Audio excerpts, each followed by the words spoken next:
Hello friends, तो स्वागत है आपका हमारे YouTube channel MS exam study में। तो फ्रेंड्स, आज हम आपके लिए लेके आए हैं CTET 2018 CDP यानी बाल विकास एवं शिक्षा शास्त्र के प्रीवियस ईयर क्वेश्चन पेपर। तो चलिए फ्रेंड्स, आज की वीडियो शुरू करते हैं। हमारा पहला क्वेश्चन है, आनुवंशिकता और पर्यावरण की भूमिका के बारे में निम्नलिखित में से कौन सा कथन सत्य है? ए, विकास के कुछ पहलू आनुवंशिकता और कुछ अन्य पर्यावरण से अधिक प्रभावित होते हैं। बी, सीखने और प्रदर्शन करने की एक बच्चे की क्षमता जीनों द्वारा पूरी तरह से निर्धारित की जाती है।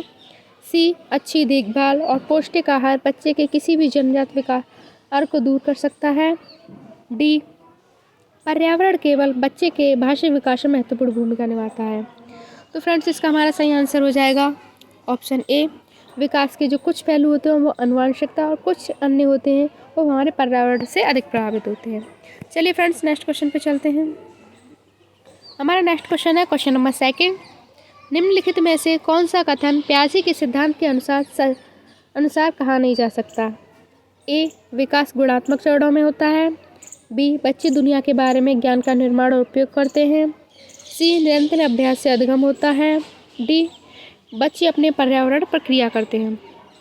देखिए फ्रेंड्स, जो हमारे प्याजे थे उन्होंने हमारा संज्ञानात्मक तो विकास का सिद्धांत दिया था, जिन्होंने इसमें बताया था कि बच्चे का जो विकास होता है वो गुणात्मक चरणों में होता है। जो बच्चे होते हैं वो दुनिया के बारे में अपने ज्ञान का निर्माण करते हैं। और इन्होंने मतलब बच्चों को क्या कहा था, नन्हे वैज्ञानिक कहा था। और जो चौथा है, जो बच्चे होते हैं वो अपने पर्यावरण पर क्रिया करते हैं। तो देखिए फ्रेंड्स, ये पूछा है, इसमें नहीं पूछा है, तो इसका हमारा सही आंसर हो जाएगा ऑप्शन सी, निरंतर अभ्यास से अधिगम होता है। चलिए फ्रेंड्स, नेक्स्ट क्वेश्चन पे चलते हैं। हमारा क्वेश्चन नंबर 3 है, निम्नलिखित में से कौन सी पूर्व संक्रियात्मक विचार की एक सीमा नहीं है? ए, ध्यान केंद्रित करने की प्रवृत्ति। बी, प्रतीकात्मक विचार का विकास। सी, अहम्यता। डी, अनुक्रमणिकता। तो देखिए फ्रेंड्स, जो हमारे प्याजे थे उन्होंने जो प्याजे थे उन्होंने हमारी क्या थी, 4 स्टेजेस बताई थी। पहली थी हमारी सेंसरी मोटर स्टेज, जिसे हम क्या बोलते हैं, संवेदी पेशी अवस्था। दूसरी थी हमारी पूर्व संक्रियात्मक अवस्था। तीसरी थी हमारी मूर्त संक्रियात्मक अवस्था। और चौथी थी हमारी अमूर्त संक्रियात्मक अवस्था। तो देखिए फ्रेंड्स, जो हमारी पूर्व संक्रियात्मक अवस्था होती है, इसमें जो बच्चा होता है वो 2 से 7 साल की एज में होता है। तो इसमें जो हमारा इसे पूछा है कि कौन सी सीमा नहीं है, तो 2 से 7 साल के अच्छे बच्चे क्या करते हैं, प्रतीकात्मक खेल खेलते हैं। मतलब जैसे कि जैसे कि जब हम छोटे छोटे थे तो बच्चे मतलब क्या करते थे, कभी अपने दादा से बोलते थे कि आप घोड़ा बनो, हम आपके ऊपर बैठेंगे। तो ये कहते हैं प्रतीकात्मक खेल होते थे। उन्होंने इंसान को क्या मान लेते थे, घोड़ा मान लेते थे। तो फ्रेंड्स, यहाँ पे क्या होता है, इसका विकास होता है। मतलब इसमें जो स्टेज होती है इसमें क्या होता है, इसका विकास होता है। तो इसने पूछा सीमा नहीं है, तो यही इसका आंसर हो जाएगा ऑप्शन बी। ये इसकी सीमा नहीं है बल्कि इसका तो विकास होता है। चलिए फ्रेंड्स, नेक्स्ट क्वेश्चन पे चलते हैं। हमारा नेक्स्ट क्वेश्चन है क्वेश्चन नंबर 4। डैश के अलावा निम्नलिखित कारणों से खेल युवा बच्चों के विकास में एक महत्वपूर्ण भूमिका निभाता है? ए, वे अपने शरीर पर निपुणता प्राप्त करते हैं। बी, ये उनकी इंद्रियों को उत्तेजित करता है। सी, ये समय बिताने का एक सुखद तरीका है। डी, वे नए कौशल हासिल करते हैं और सीखते हैं कि उन्हें कब प्रयोग किया जाए। तो देखिए फ्रेंड्स, इसका हमारा सही आंसर हो जाएगा ऑप्शन सी, ये समय बिताने का एक सुखद तरीका है। चलिए फ्रेंड्स, नेक्स्ट क्वेश्चन पे चलते हैं। हमारा नेक्स्ट क्वेश्चन है क्वेश्चन नंबर 5। निम्नलिखित में से कौन सा प्रश्न बच्चों को गंभीर रूप से सोचने के लिए आमंत्रित करता है? ए, क्या आप इसका उत्तर जानते हैं? बी, सही जवाब क्या है? सी, क्या आप इसी तरह की स्थिति के बारे में सोच सकते हैं? डी, विभिन्न तरीक़ों से हम इसे कैसे हल कर सकते हैं? तो देखिए फ्रेंड्स, इसका हमारा सही आंसर हो जाएगा ऑप्शन डी, कि किसी भी चीज़ को हम विभिन्न तरीक़ों से कैसे हल कर सकते हैं। तो ये हमारा क्या कहता है, कन्वर्जेंट थिंकिंग का वो होता है। जब हम एक चीज़ को मतलब एक समस्या के लिए बहुत सारे समाधान ढूंढते हैं, हमारी कन्वर्जेंट थिंकिंग का होता है। तो इसका सही आंसर हो जाएगा ऑप्शन डी। चलिए फ्रेंड्स, नेक्स्ट क्वेश्चन पे चलते हैं। हमारा नेक्स्ट क्वेश्चन है क्वेश्चन नंबर 6।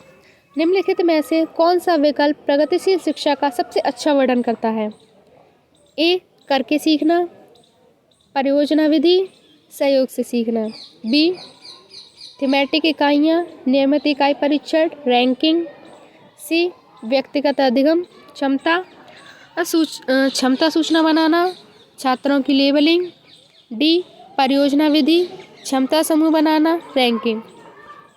तो देखिए फ्रेंड्स, जहाँ पे भी हमें बच्चों की रैंकिंग की बात आ जाए तो ये हमारा कहता है नेगेटिव पॉइंट होता है, तो ये तो हमारा गलत हो गया। और बच्चों को लेबलिंग करने की बात आ जाए, ये भी नहीं करनी चाहिए हमें, कभी बच्चों को लेबलिंग नहीं करनी चाहिए कि ये इतना इंटेलिजेंट है और ये कम इंटेलिजेंट है, तो ये भी हमारा नेगेटिव पॉइंट हो गया। और रैंकिंग, इसमें भी रैंकिंग आया तो ये भी हमारा नेगेटिव। तो बच्चा कौन सा? ए। तो हमारा सही आंसर हो जाएगा ऑप्शन ए। चलिए फ्रेंड्स, नेक्स्ट क्वेश्चन पे चलते हैं। हमारा नेक्स्ट क्वेश्चन है क्वेश्चन नंबर 7। प्रगतिशील शिक्षा के बारे में निम्नलिखित में से कौन सा कथन बताता है कि शिक्षा स्वयं ही जीवन है? ए, स्कूली शिक्षा को यथासंभव लंबे समय तक जारी रखना चाहिए। बी, स्कूलों की आवश्यकता नहीं है, बच्चे अपने जीवन के अनुभव से सीखते हैं। सी, स्कूलों में शिक्षा सामाजिक और प्राकृतिक दुनिया को प्रतिबिंबित करती है। डी, जीवन सच्चा शिक्षक है। तो देखिए फ्रेंड्स, इसका हमारा सही आंसर हो जाएगा ऑप्शन सी, स्कूलों में शिक्षा सामाजिक और प्राकृतिक दुनिया को प्रतिबिंबित करती है। चलिए फ्रेंड्स, नेक्स्ट क्वेश्चन पे चलते हैं। हमारा नेक्स्ट क्वेश्चन है क्वेश्चन नंबर 8। कोहलबर्ग के सिद्धांत के योगदान के रूप में निम्नलिखित में से किसे माना जा सकता है? ए, उनके सिद्धांत ने संज्ञानात्मक परिपक्वता और नैतिक परिपक्वता के बीच एक सहयोग का समर्थन किया है। बी, इस सिद्धांत में विस्तृत परीक्षण प्रक्रिया है। सी, यह नैतिक तर्क और कार्रवाई के बीच एक स्पष्ट संबंध स्थापित करता है। डी, उनका विश्वास है कि बच्चे नैतिक दार्शनिक हैं। तो देखिए फ्रेंड्स, इसका हमारा सही आंसर हो जाएगा ऑप्शन ए। जो हमारे कोहलबर्ग थे, इन्होंने हमारी जो थ्योरी दी थी वह दी थी हमारी नैतिक परिपक्वता के ऊपर और संज्ञानात्मक परिपक्वता, इन दोनों ही के बारे में इन्होंने बताया था। चलिए फ्रेंड्स, नेक्स्ट क्वेश्चन पे चलते हैं। क्वेश्चन नंबर 9 है हमारा, निकटवर्ती विकास का क्षेत्र संदर्भित करता है। ए, उस चरण को जब अधिगम विकास संभव है। बी, उस विकासात्मक चरण को जब बच्चा सीखने की पूरी जिम्मेदारी लेता है। सी, एक संदर्भ में जिसमें बच्चे सहयोग के किसी स्तर के साथ कोई कार्य लगभग स्वयं कर सकते हैं। डी, उस सीखने के बिंदु को जब सहयोग वापस लिया जा सकता है। तो देखिए फ्रेंड्स, इसका हमारा सही आंसर हो जाएगा ऑप्शन सी, एक संदर्भ को जिसमें जो बच्चे होते हैं वो सहयोग से किसी स्तर तक कोई कार्य लगभग स्वयं कर सकते हैं, मतलब उन्हें थोड़ी सी हेल्प दिया है तो वो किसी काम को खुद कर सकते हैं। चलिए फ्रेंड्स, नेक्स्ट क्वेश्चन पे चलते हैं। क्वेश्चन नंबर 10 है हमारा, एक उभयलिंगी व्यक्तित्व। ए, स्त्री लक्षण वाले पुरुषों को संदर्भित करता है। बी, में आमतौर पर माने गए मर्दाना और स्त्री गुणों का समायोजन करता है। सी, में दृढ़ और अहंकारी होने की आदत है। डी, समाज में प्रचलित रूढ़वादी लिंग भूमिका का पालन करता है। तो देखिए फ्रेंड्स, इसका हमारा सही आंसर हो जाएगा ऑप्शन बी, उभयलिंगी होता है जिसमें क्या होता है, हमारे फीमेल और मेल दोनों के कैरेक्टर पाए जाते हैं, दोनों का समायोजन होता है। चलिए फ्रेंड्स, नेक्स्ट क्वेश्चन पे चलते हैं। हमारा नेक्स्ट क्वेश्चन है क्वेश्चन नंबर 11। बच्चे डैश को छोड़कर अन्य सभी के द्वारा लिंग भूमिकाएं ग्रहण करते हैं। ए, मीडिया। बी, समाजीकरण। सी, संस्कृति। D, tuition. तो देखिए फ्रेंड्स, इसका हमारा सही आंसर हो जाएगा डी, ट्यूशन। चलिए फ्रेंड्स, नेक्स्ट क्वेश्चन पे चलते हैं। क्वेश्चन नंबर 12 है हमारा, मानकीकृत परीक्षणों की आलोचना में से एक यह है कि ए, वे मुख्य रूप से मुख्य धारा की संस्कृति का प्रतिनिधित्व करते हैं और इसलिए पक्षपाती हैं। बी, उनकी भाषा को समझना मुश्किल है। सी, परीक्षण बड़ी आबादी पर लागू नहीं किए जा सकते। डी, वे बच्चे की क्षमता की स्पष्ट तस्वीर नहीं देते। तो देखिए फ्रेंड्स, इसका हमारा सही आंसर हो जाएगा ऑप्शन ए, वे मुख्य रूप से मुख्य धारा की संस्कृति का प्रतिनिधित्व करते हैं और इसलिए वे पक्षपाती हैं। चलिए फ्रेंड्स, नेक्स्ट क्वेश्चन पे चलते हैं। हमारा नेक्स्ट क्वेश्चन है क्वेश्चन नंबर 13। एकाधिक बुद्धिमानी का सिद्धांत कहता है कि ए, बुद्धि तेजी से बढ़ाई जा सकती है। बी, बुद्धि कई प्रकार की हो सकती है। सी, पेपर पेंसिल परीक्षण सहायक नहीं है। डी, प्रभावी अध्यापन द्वारा बुद्धि बढ़ाई जा सकती है। तो देखिए फ्रेंड्स, इसका हमारा सही आंसर हो जाएगा ऑप्शन बी, जो बुद्धि होती है वो कैसी होती है, वो कई प्रकार की होती है। जो हमारे हार्वर्ड गाने थे उन्होंने बताया था कि जो बुद्धि होती है हमारी कितने प्रकार की होती है, 7 प्रकार की होती है, लेकिन अब वो और भी डिस्कवर करते हैं, अब 9 प्रकार की है। चलिए फ्रेंड्स नेक्स्ट क्वेश्चन पर चलते हैं। हमारा नेक्स्ट क्वेश्चन है क्वेश्चन नंबर 40। शिक्षक सीखने के लिए मूल्यांकन और सीखने के मूल्यांकन दोनों का उपयोग कर सकते हैं। ए, बच्चों की प्रगति और उपलब्धि स्तर को जानने में। बी, बच्चे की सीखने की ज़रूरतों को जानने में और तदनुसार शिक्षण नीतियों का चयन करने में। सी, आवधिक अंतराल पर बच्चे के प्रदर्शन का आकलन करने और उसके प्रदर्शन को प्रमाणित करने में। डी, बच्चों की प्रगति की निगरानी करने और उनके जीवन के अंतराल को भरने के लिए उचित लक्ष्य निर्धारित करने में। तो देखिए फ्रेंड्स, इसका हमारा सही आंसर हो जाएगा ऑप्शन बी, बच्चे की सीखने की ज़रूरतों को जानने में और तदनुसार शिक्षण नीति का चयन करने में। चलिए फ्रेंड्स नेक्स्ट क्वेश्चन पे चलते हैं। हमारा नेक्स्ट क्वेश्चन है क्वेश्चन नंबर 15। निम्नलिखित में से कौन सा सतत और व्यापक मूल्यांकन से संबंधित नहीं है। ए, इसे भारत के शिक्षा के अधिकार अधिनियम द्वारा अनिवार्य किया गया है। बी, यह शिक्षण अधिगम प्रक्रिया का एक अभिन्न अंग है। सी, यह विभिन्न शिक्षा क्षेत्रों में बच्चे की उपलब्धि पर केंद्रित है। डी, यह बच्चों की धीमे, खराब और बुद्धिमान के रूप में चिन्हित करने में उपयोगी है। तो देखिए फ्रेंड्स, हमने क्या कहा था कि जहाँ पे भी बच्चे को चिन्हित करने की बात आ जाए तो वो हमारा कहता है नेगेटिव पॉइंट होता है। इसमें क्या पूछा है, नेगेटिव पूछा है, तो इसका हमारा सही आंसर हो जाएगा ऑप्शन डी। चलिए फ्रेंड्स नेक्स्ट क्वेश्चन पे चलते हैं। क्वेश्चन नंबर 16 है हमारा, बच्चों में प्रतिभाशालिता यानी प्रतिभाशीलता डैश के कारण हो सकती है। ए, आनुवंशिकता और वातावरण के बीच अंतःक्रिया। बी, एक संसाधन समृद्ध वातावरण। सी, सफल माता पिता। डी, एक अनुशासन दिनचर्या। तो फ्रेंड्स इसका हमारा सही आंसर हो जाएगा ऑप्शन ए, आनुवंशिकता और वातावरण के बीच अंतःक्रिया। चलिए फ्रेंड्स नेक्स्ट क्वेश्चन पे चलते हैं। हमारा नेक्स्ट क्वेश्चन है क्वेश्चन नंबर 17। सामाजिक आर्थिक रूप से वंचित पृष्ठभूमि से आने वाले बच्चों को कक्षा के माहौल की आवश्यकता होती है जो ए, उन्हें अच्छा व्यवहार सिखाता है। बी, उनके सांस्कृतिक और भाषाई ज्ञान को महत्व देता है और उनका उपयोग करता है। सी, उनके भाषा के उपयोग को हतोत्साहित करता है ताकि वे मुख्यधारा की भाषा सीख सकें। डी, बच्चों को उनकी क्षमताओं के आधार पर वर्गीकृत करता है। तो देखिए फ्रेंड्स, हमने बताया था कि जहाँ पे भी वर्गीकृत करने की बात आ जाए तो ये हमारा नेगेटिव पॉइंट होता है। हतोत्साहित आ जाए तो ये भी हमारा क्या था, हतोत्साहित जो वर्ड होता है ये कहता है हमारा नेगेटिव होता है। तो देखिए फ्रेंड्स इसका हमारा सही आंसर हो जाएगा ऑप्शन बी, उनकी सांस्कृतिक और भाषाई ज्ञान को महत्व देता है तथा उनका उपयोग करता है। चलिए फ्रेंड्स नेक्स्ट क्वेश्चन पे चलते हैं। क्वेश्चन नंबर 18 है हमारा, कक्षा में सृजनात्मकता और प्रतिभाशाली बच्चों के लिए आवश्यक हस्तक्षेप निर्भर करता है। ए, शिक्षक द्वारा अनुकूलित और प्रेरक निर्देशन तरीकों के उपयोग पर। बी, उन्हें अतिरिक्त समय दिए जाने पर। सी, उनके प्रति स्नेह होने के नाते पर। डी, उन्हें अन्य बच्चों को पढ़ाने की जिम्मेदारी देने पर। तो देखिए फ्रेंड्स इसका हमारा सही आंसर हो जाएगा ऑप्शन ए। चलिए फ्रेंड्स नेक्स्ट क्वेश्चन पे चलते हैं। हमारा नेक्स्ट क्वेश्चन है क्वेश्चन नंबर 19। अति संवेदनशील बच्चों को सीखने में मदद करने के लिए निम्नलिखित में से कौन सा तरीका उपयुक्त तरीका नहीं है। तो चलिए फ्रेंड्स, इस ए, एक कार्य को छोटे छोटे प्रबंधकीय खंडों में तोड़ना। बी, अधिगम के वैकल्पिक तरीकों की पेशकश।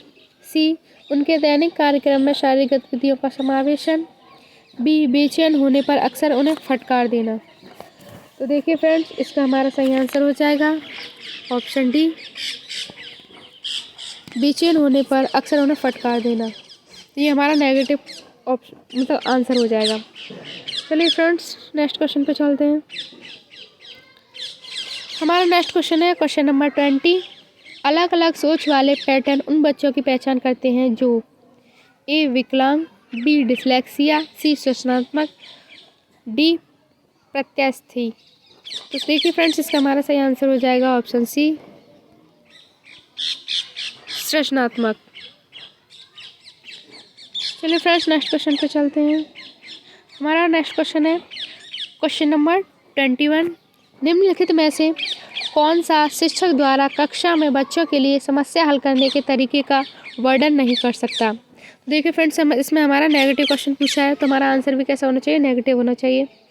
ए, किसी विशेष समस्या को हल करने के बारे में अपनी विचार प्रक्रिया पर चर्चा करना। बी, कुछ हल करते समय गलतियों को करने के प्रति ईमानदारी रखना।